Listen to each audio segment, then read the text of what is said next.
जय श्री महाकाल महादेव का फलित ज्योतिष शास्त्र में आपका स्वागत। रोज की तरह फिर मैं लेकर आए हूँ आज पुनः वैदिक ज्योतिष के अनुसार आज हम चर्चा करने जा रहे हैं उच्च पदाधिकारी योग भाग 5 के अंतर्गत आज हम चर्चा करेंगे, जो कि पिछले टॉपिक से रिलेटेड आज का टॉपिक है।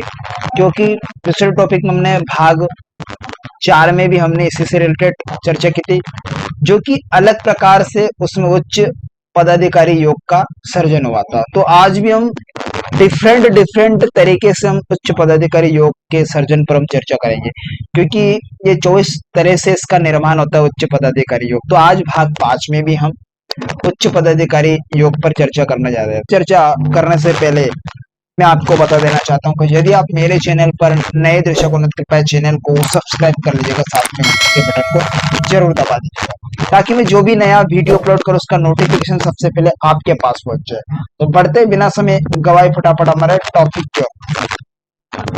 जैसे कि आप स्क्रीन पर देख पाएंगे एक ब्लैंकेट है। इस ब्लैंकेट में हम डिफरेंट तरीके से हम उच्च पदाधिकारी योग का सर्जन कर देखेंगे।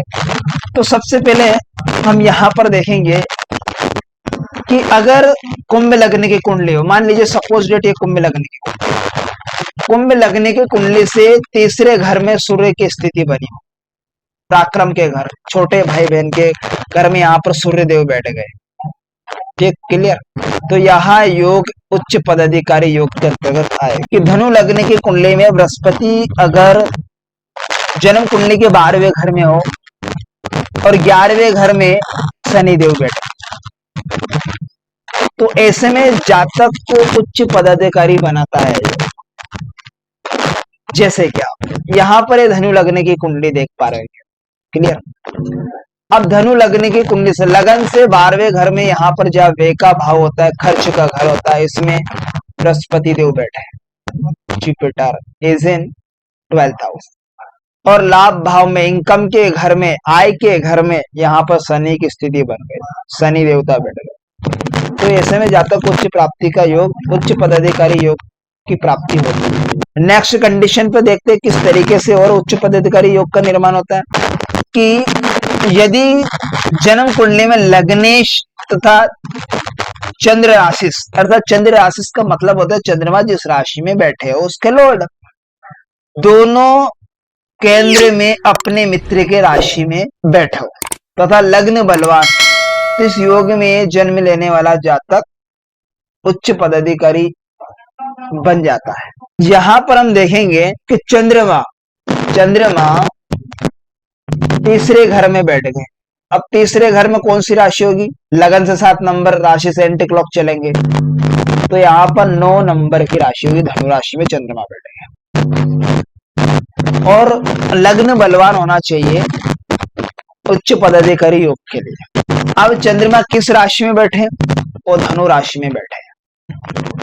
तो लग्नेश और धनु राशि के लॉर्ड बृहस्पति दोनों केंद्र में बैठ गए। तो यहाँ पर दोनों केंद्र में बैठ गए, लग्नेश शुक्र देवता बैठे और यहाँ पर बृहस्पति देव भी चौथे घर में बैठे गए, अर्थात लगन से केंद्र के घर और लग्न बलवान। तो इस प्रकार से ये योग जातक को उच्च पदवी दिलाता है। यदि आप चाहे तो इसका स्क्रीनशॉट ले सकते हैं। नेक्स्ट योग पर हम चर्चा कर लेते हैं कि तुला लगने की कुंडली हो, तुला लगने की कुंडली हो लगन से 8वें घर में, जहां मृत्यु का घर कहते हैं, इसमें बृहस्पति देव बैठे हो, बृहस्पति देव की स्थिति बनी हो और लगन से भाग्य स्थान में, भाग्य में यहां पर शनि देव की स्थिति बन जाए, शनि देव बैठे हो